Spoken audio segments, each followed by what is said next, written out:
morning. Welcome to Community Connect with GIrwin and Pash on this beautiful Thursday morning.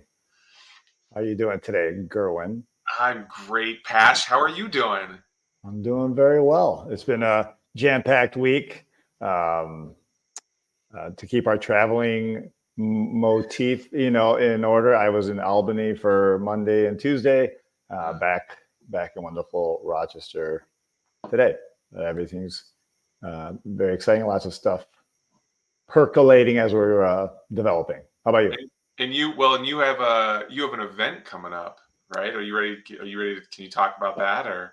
Um, yeah, we can real quick. I mean, we're celebrating our 1 year anniversary in this location here in Arundecoit, New York, and Yeah. it's pretty exciting. Yeah, like just so many emotions. And what we decided to do was when you have an anniversary or birthday party for a business, exactly does that look like? Are there rules that you got to follow, or can you just do whatever you really want? So one of the other developing things for me during the year was I joined the Chamber of Commerce, local Chamber of Commerce, and then by committee or by default, I'm now a board member of that chamber. And so what I decided to do with this birthday event for Empower, our insurance, the agency that I work with, I decided it would be a great idea if we made it into like a local business showcase as well. So I've actually gotten a handful, I think we almost have like 10 different businesses in our area to come and have a table, kind of say hello, introduce themselves to the community, just to get a little bit extra exposure. So I thought that'd be a good idea, and everyone's has been pretty receptive to that idea. That's a very Chamber of Commerce thing to do. It's But I think I would have done it. I like the idea of it, even if I wasn't on the chamber. Like it just, yeah. Why not? We're all literally on the same block. Why not just come together? And vice versa. If there's events that they have, I'm glad to go support those as well, which I have actually already. Absolutely. Well, that was for those of you that missed it. Was it just last week? We had A1 Ice on the show. A1 Ice. A1 Ice. Who is the president of the Chamber of Commerce there. So who may actually be in Hawaii still. So that's true. That's true. Poor if you missed it, A1 go back and check it out. It was a great episode too. So okay. And how about you? Your week? Week has flown by. It was weird. On Tuesday, I was like, man, this week is going so slow. And now I'm like, geez, it's already Thursday.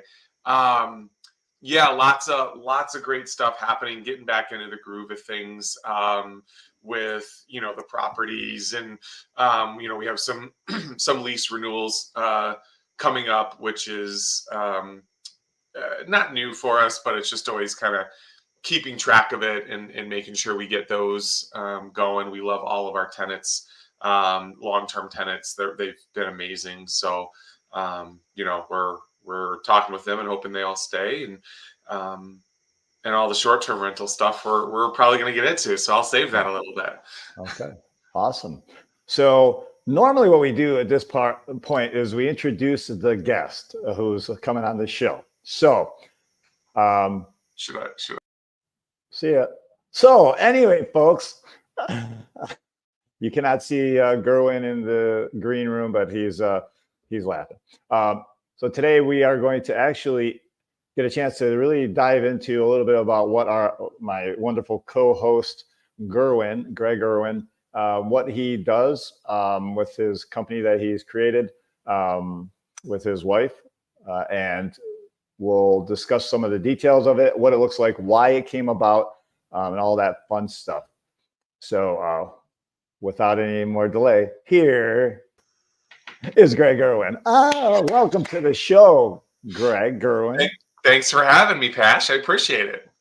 You're very welcome. Well, and some people we'll just get right to the perhaps. I don't think it's awkward, but if it's like, well, how is the host a guest? Well, the show was created to highlight individuals, businesses, organizations that are meant to provide some value to the community.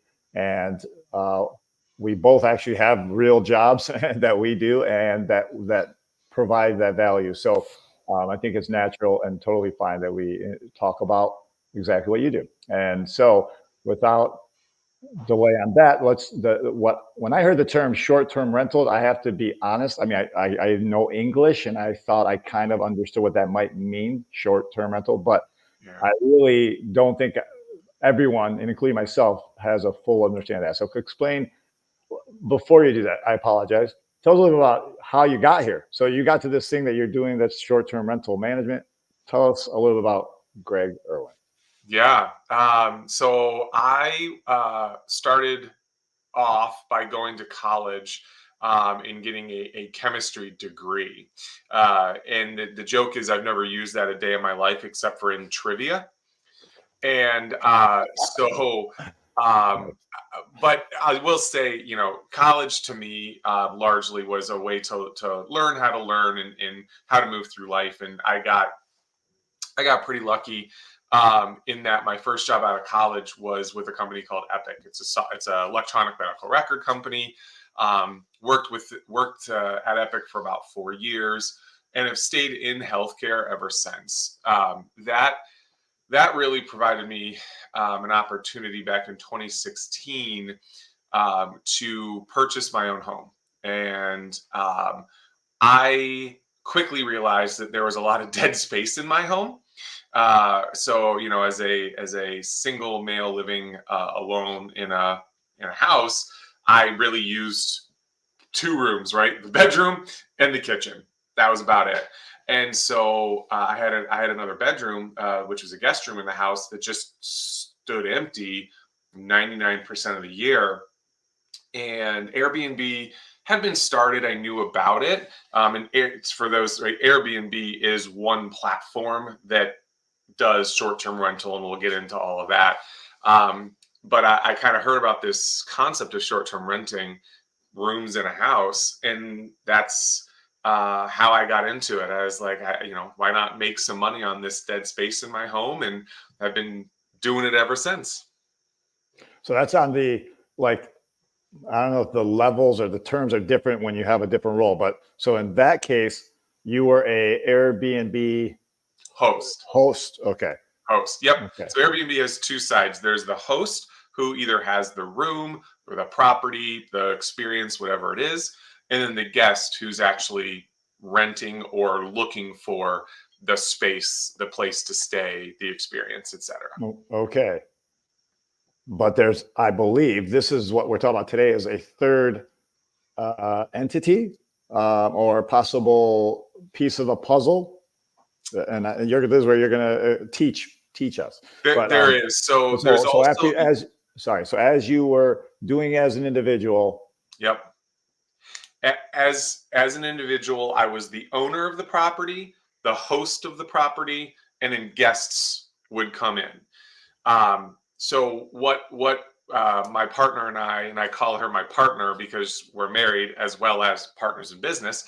But what my partner and I have done is actually created a management company. So I think what you're referring to, Pash, is just like there's property managers for long-term rentals and things of that nature, there's also property managers that can help homeowners not only kind of assess the opportunity, but also set up the home and then get the home rented to guests, manage the cleaners, manage the maintenance, manage the turnover, Right. and to whatever level the owner of the house wants. So we have some owners that we help who we talk to them every once in a while, but effectively they get a check every month for the amount that the guests paid and whatnot, minus expenses, and they're happy with that.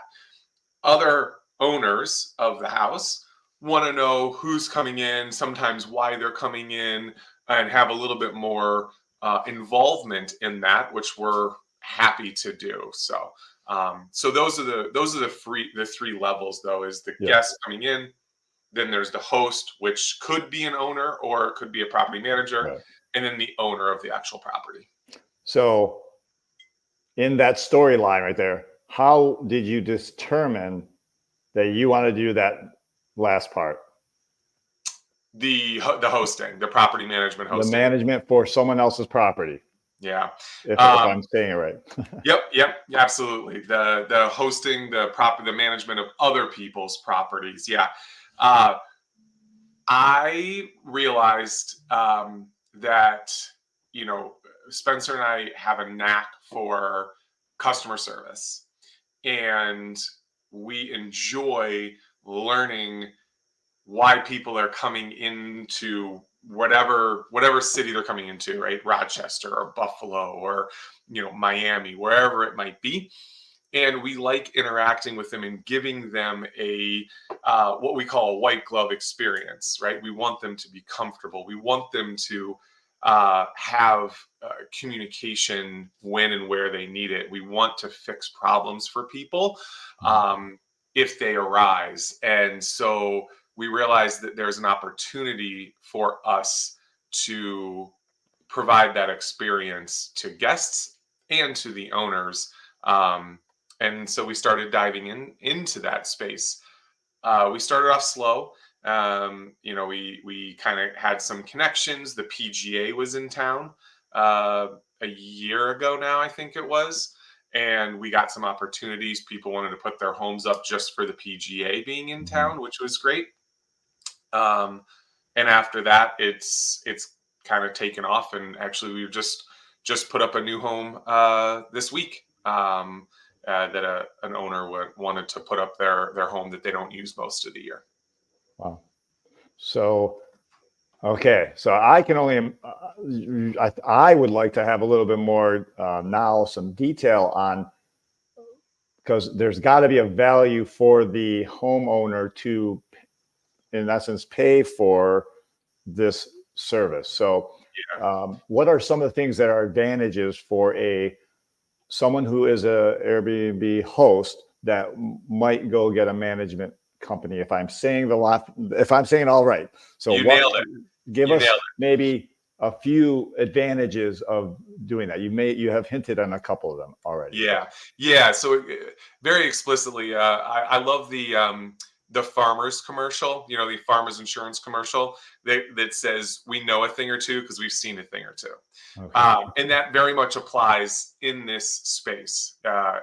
We've been Airbnb rooms and houses since 2016, so we have seen a lot of different things. The key pieces that we know and have a phenomenal process around are the screening of guests. That's the biggest piece that most new hosts, and still just hosts in general, including some management companies, miss, because they think, oh, let's get people in, let's just make the money.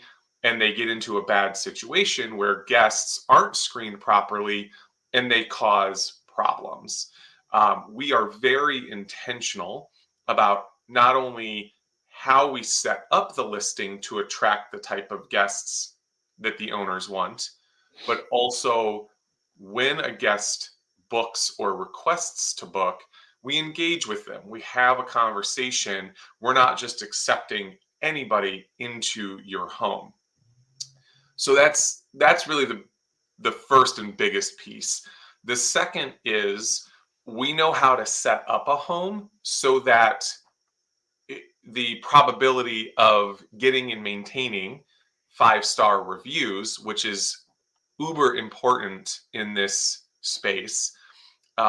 We know how to set up a home. We know the amenities that need to be in the home. We actually physically come and walk through the homes to make sure that everything is set up right, that there's a coffee maker, that there are basic things. A wine opener is actually a huge one that sometimes people don't think of. And plenty of other things like that, just two small examples. But we're going to come in and spend the time, spend the effort to work with you and make sure that your place is 100% ready to go for that 5-star review. And then I say the third biggest piece in value that we bring is there is a lot of communication that happens with guests, both right at booking, typically leading up to their stay, and then sometimes even during their stay. Mhm. And it's a significant amount of time and effort, and how you respond to the guests and communicate with them is very important. Again, for that 5-star review, you need to be attentive. You need to be positive, and really present to the guest in a very particular way, so that they feel heard, taken care of, comfortable throughout their entire stay. And we do that. We've done that. We have extremely high reviews on all of our properties, and so there's a lot more advantages, but those would be 3 key reasons, I'd say, Yeah, I why think those someone are would use a management I company. think those are phenomenal. If starting back at one, I would equate it to, not to bring it, but for relatability on my end. So I don't Mhm, do Airbnb. I've been an Airbnb guest, mhm. so I can speak to some of the, like, I don't know that I did a review or a grade. I think someone else managed the whole thing, but would a wine opener not being there cause it to be a 4? I don't know, but I'll go back to your first point about the people. Mhm. So in business, which I'm new at, but trying to build a team, sometimes what happens is, and I have to think this is kind of similar to trying to fill your home that you have on the market, right? Mhm. Is sometimes I just want people in there, right? It's not making me any money. Yep. Well, I want to hire someone or have a team member brought on the team, and I really need a person. Well, if you don't take care on exactly who you bring in, you might be behind because you later have to then rehire and the cost of those things, right? So Yep. I definitely respect hearing that the process of selecting your guests is Yep. such an important part. And I totally, and I know you as an individual, and I think all of our listeners and the watchers, as we've interacted with others, know that you are very good at listening to the concern of person and trying to find a solution for that, as opposed to an excuse. Yeah. Yeah. So I agree. I don't think that point can be overstated. And for context, if you are looking at a management company, one question you should ask is, what percentage of guests do you decline or deny? And if mm, the answer is 0, that dig into that a little bit more. I'm not saying that they're bad, or that there might be problems, but I would dig into that. We can say that we have a percentage of people that we have not accepted, and it's worked out very well for us and for our owners. right, okay, and then and I the theme that kept going across a couple times was the 5-star rating. Now, if you can you just on a very brief level say what does that mean to the host to have Yeah. this 5-star rating? Exactly what does that do? Yeah. So a couple of things. One, the higher your rating, the higher you're going to show up on sites like Airbnb, VRBO. These are sites, if you haven't heard of them, Airbnb or VRBO are sites where people go to see a smattering of listings of places that they can rent. And so the higher your rating for your property and for the host, the higher you're going to show up on Hmm, those accounts. okay. Um, and how big of a difference is a 4-star to a 5-star? Like, is that a huge Huge, difference? huge, huge. If you're below 4.5, most people question and/or might not even look at your property. Really, you need to be 4.7, 4.75 and Wow. higher. Even in the 4.7s, raise some Okay. eyebrows and some questions. 4.8 is decent, and good. 4.9, in the Right. 4.9 somethings, Yep. you're doing well. And 4.995 I mean, that's what you want, because you know that pretty much every single guest that person has had, has given a 5-star review. So Yeah. Okay. And the final point you made was communication. And I, again, have been a guest. And I will say the ones I remember the most fondly that I would go back and have gone back to are the ones that when there was a slight, maybe it was an extra towel, maybe it was we couldn't find this, but getting an immediate response, either however the method was already in a book saying, when this occurs, if this occurs, reach out this way to us, reach out this way to us. And then the response is like immediate, like, and with great care. It makes you feel special as the guest. So I totally agree with the top three. I didn't know about the 5-star, I have to say. I didn't, and I also wouldn't have guessed the selectivity on the client or on the guest. So, Yep. so very informative. All right. So now you're in. I'll also say real quick, the wine opener you mentioned, probably not, right? You that one thing probably won't get a 4-star review, but if there's multiple things missing Little, like that, yeah, little details. right? So you just want to make sure to have them. So Yeah. Yeah. It's all in the details. it And, is. you don't notice it, but you notice it, so, Absolutely. and as those pile up. So, okay. So now you've gone into this new category. So back, if I heard it right, 2022, 2023. When was your first time that you managed someone else's property? Got it. That would have been 2020 2023 last year, I guess. Yeah, which is kind of a trick question because you've managed your own property since 2016. So, Yeah, but as I managed my own property in house since 2016. Was able to jump into another property in 2020 and manage an entire property that's co-owned there. And so and then we've expanded from there. Right. Okay. So now in that journey to where you are now, and as this whole the theme of today's episode is about the short-term rental. Uh, sorry, the short-term rental management. Right. So, is there any downsides to it? Anything for either you as the management company, or are there any negatives for the owner that might delve into this category, or any warnings like you've already given us one about if the management company accepts everyone, maybe that's something. Are there any other warnings or negatives or potential hurdles? Good question. Yeah, I think it's important to um just like any management company or just like any partnership that you would get into, it's important to first identify what's important to you and then ask questions. And if you go with your gut, right, because people can answer maybe how you want to hear, but if you're not getting the right feeling from how they're communicating with you, then they're probably not going to give the right feeling to your guests either.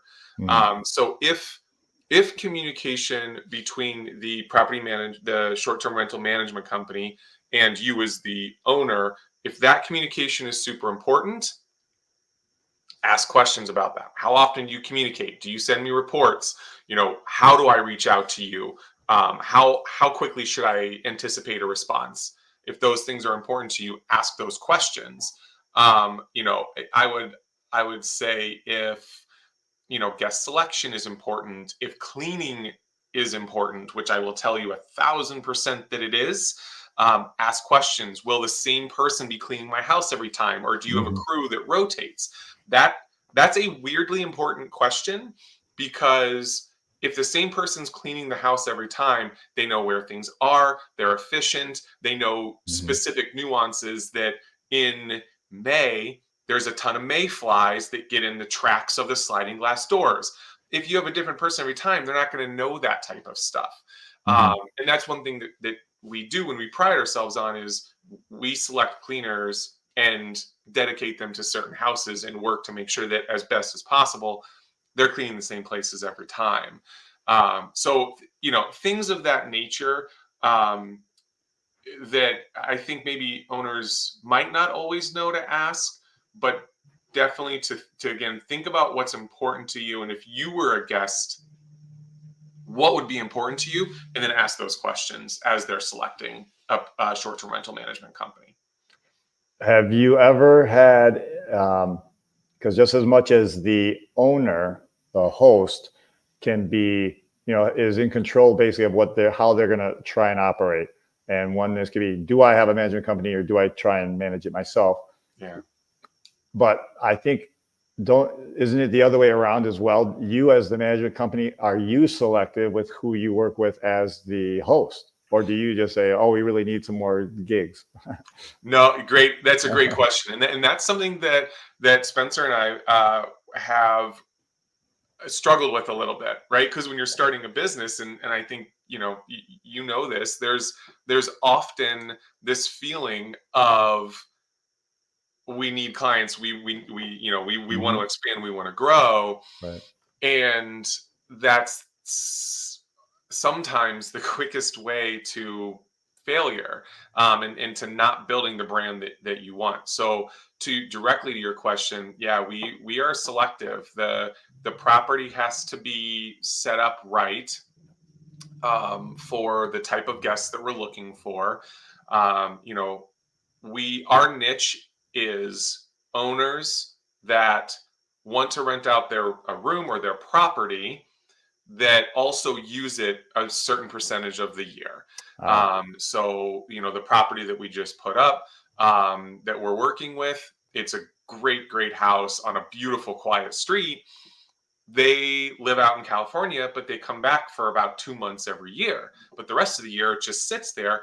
And so they were talking, and they want to Airbnb it. And that's perfect, because we can manage around their schedule. We can, help get people in, to the space, and help to work with them to, make a little money, to help cover some of those costs. So that's really our niche and who we're looking for. And why is that advantageous? Or why do you think that's a better niche group that you target? Like what about a person living in the actual property might be a good thing?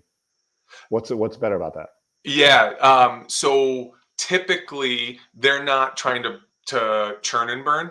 Right. Whereas somebody who bought a property specifically to Airbnb it, they want max guests, max Gotcha. turnover, and they're going to rent it hard, and it's not going to be that Right. 5-star experience. Gotcha. Also, right. That's the niche that we know, because that's what we've done with our properties. Right. So that's what we've kind of, grown into and grew up on, with, the house that Right. we live in, with the room, as well as the Cone property. It's a lakefront property. So we use that property, for parts of the year, but we also rent it out to help cover some of the taxes and things of that nature. So Right. it's the space that we know. And I think that's why we've grown into that niche pretty well. Yeah. And I thought you might say that, well, they're going to take extreme care of the property because they're going to be coming back to it, as well. So they can't be like the slumlord or, what I mean? That's what I thought you would say. And I'll actually flip that a little bit too. That people select us because they know and feel we're going to take care of their property, so that when they do come back, it's not trashed. It's in the same condition, if not maybe even a little bit better than, when they left it. So when they come back, they don't have to worry about anything. So, Okay. So if I was a person who has a property, I'm the host, and then I have to now go figure out, well, or I've determined I can't do the management part. I've determined that. So now I'm going to go shopping for a management company. You give me some things to be careful about.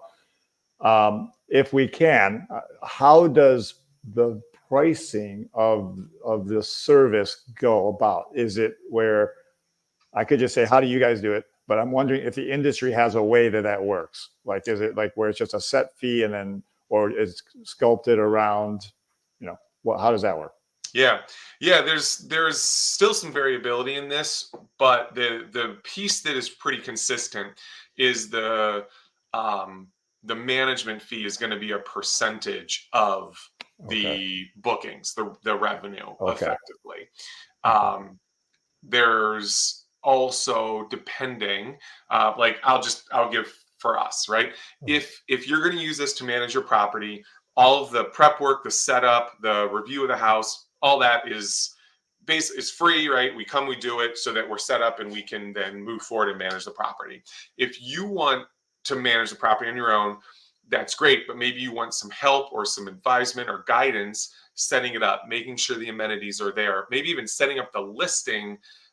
We can do that. Like, we have that experience. We can speed that process up for people. We have photographers who are phenomenal at taking property pictures to make your place look just amazing. And so we can come in and help and do all that as well. And there's just a flat fee to do that. Okay. All right. Okay, wonderful. Anything else you want to cover as we're coming to near the end of the episode here?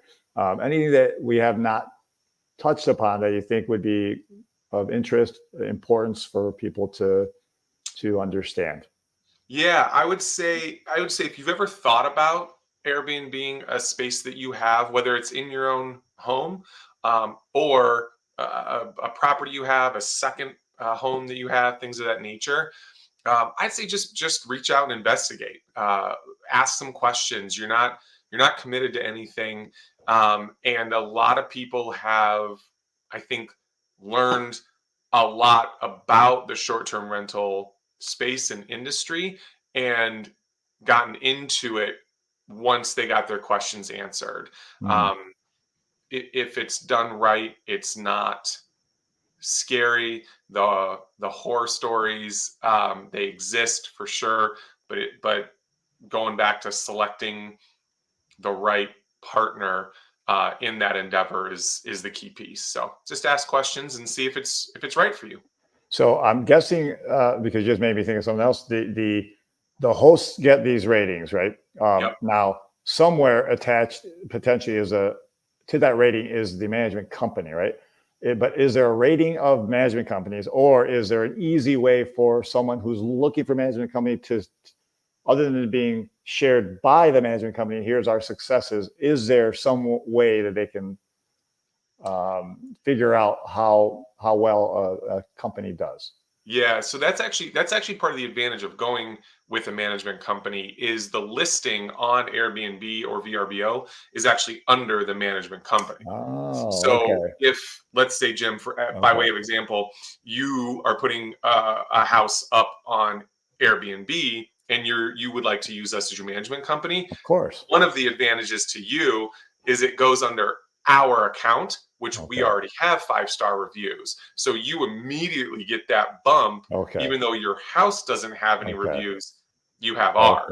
Okay. So the easiest way is to go either ask the company what, for their account on Airbnb or VRBO, or go and look for it on those accounts. And you'll be able to see very quickly what they're rated as well as what their homes are rated. You can see all the homes under their account.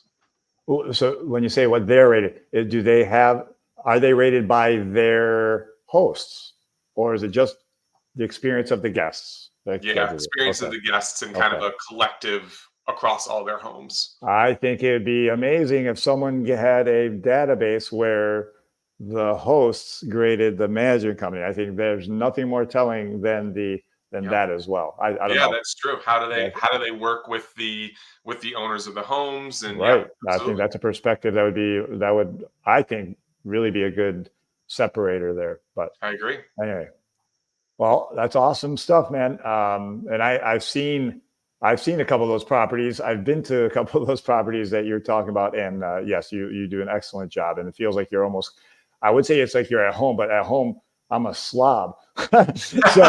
so I mean, like, it is comfort, Yeah. and we didn't even really talk about because we just assume people know the cost for the Airbnb as opposed to going to a hotel in a location is just so astronomically different. It's like you should always at least just take a look, even if you're like not sure how this stuff works. But Yep. Sometimes it's per room per bed. it can be advantageous. Plus, you have all the amenities. So, Oh, yeah, you can have a family of four, not have to sleep in one room with two beds. Now you're in a house. And I mean, exactly. there's a commercial that just came out that I really love how they did that. They showed the family in the bed in an animated form and then separated to the house. So anyway, Yep. well, thank you. Appreciate all that information. And if people need or would like some more information from you in particular, we can add it. But are there any? Can you verbalize for them how they would do that? Yeah, absolutely. The best way is going to be either going to our website, wavesedgerentals.com, and you can look at a lot of that, what we have. You can also send us an email at hi@wavesedgerentals.com. Or you can reach out to us social media. That one's just my name, greg.scott.irwin. On Instagram, I think is probably the best, or Yeah. Facebook possibly, Yeah, are probably the best. we'll include those in the description and the post later. Yeah. So anything else you might not have thought of as well. But awesome. So you better be getting prepared because it's time Oh no, for I never thought I'd be on this side of it. it. Oh yeah, baby. I tried to get Dave Selinsky. I tried to get him to come and participate, but he was unavailable. But anyway, all right. Question 1. Mr. Gerwin, what is your guilty pleasure TV show? Uh, um, I would say Below Deck. It's a series about the like the cooks and the stewards and the deckhands on Oh like yeah, private yachts. And so Below Deck Down Under, Below Deck. I don't know why I love it so much, but it is fantastic. So thanks for explaining that. I didn't know which one that was, but now that you described the premise, I think I've seen glimpses of that show. yeah. All right. Well, what book or podcast are you going through right now? Yeah, I'm actually going to give you two because I have one book and one podcast. So the book that I'm reading right now, which I'm really enjoying, is called No Rules Rules. It's actually by the CEO of Netflix, and goes through a bunch of stories and how they've created the culture that they've created at Netflix. It reads really easy, really well, and I'm really enjoying that. The podcast is Science Rules by Bill Nye, the science. What? Yeah, That's awesome. he's still around. I read his book as well, and I love the way he goes about being curious about everything and always questioning. Yeah, And he's like a kid. open-minded. So I really enjoy his podcast because it very much explores the same way. For anybody that knows the show, Bill. Bill Nye, the science guy. Yeah. Yeah, but now your brother-in-law is thinking we're talking about him. No, Yeah. Yeah. Exactly. All right. Question 3. What is your superpower? And not like Greg doesn't get hangovers. Yeah, that's definitely my superpower, I would say. But I think my G-rated superpower is I can fall asleep anywhere. Okay. Airplanes, cars, middle of a highway, doesn't really matter. Refereeing a soccer game. Refereeing a soccer. I don't think I was awake for one soccer game. I probably I refereed. think there's a lot of people that would agree with that. According to the coaches and players, most likely. So That's awesome. All right. And finally, what is a habit that you would like to improve on for yourself? I need to put less creamer in my coffee. It's just sugar, and Yeah. I am very aware of like my sugar and salt intake, and I think it's just habitual. I don't think. Yeah, yeah. You're right. I don't think about it as much, and I really need to be proactive about that type of stuff. I agree with that one. Diabetes in the family.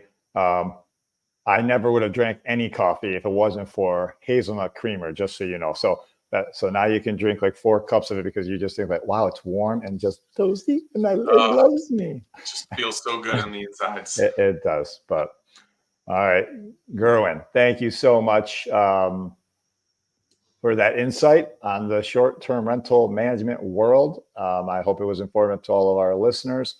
And we'll include ways that they can figure out some more information if they want to reach out directly. And I believe also on your LinkedIn, occasionally you will post articles that relate to the topic. Is that not? I do. Also Yeah, true? LinkedIn Okay. too. Yeah. Yeah. So we'll put that all down for everyone. Yeah. So I will still, even though you're the guest, take it away. Like, subscribe, share, please. If you found this content at all interesting or helpful, or you think somebody else would find it helpful, please feel free to share it. It's really the greatest form of respect and appreciation that we can receive. So, if you want to comment as well, we got a couple comments during this episode we appreciate. Please do that as well. And we can't thank you enough for just watching, being engaged, and helping us out. By the way, if you are a guest / host, are you a ghost? Sorry, I'm going to edit that one out. Nice. All right. That's, as everyone in my family would say, that's my dad humor. I love it. Maybe I'll just edit that out. But anyway, we'll see everyone next week. Thanks so much for joining us. Have a great day. Thanks, everybody.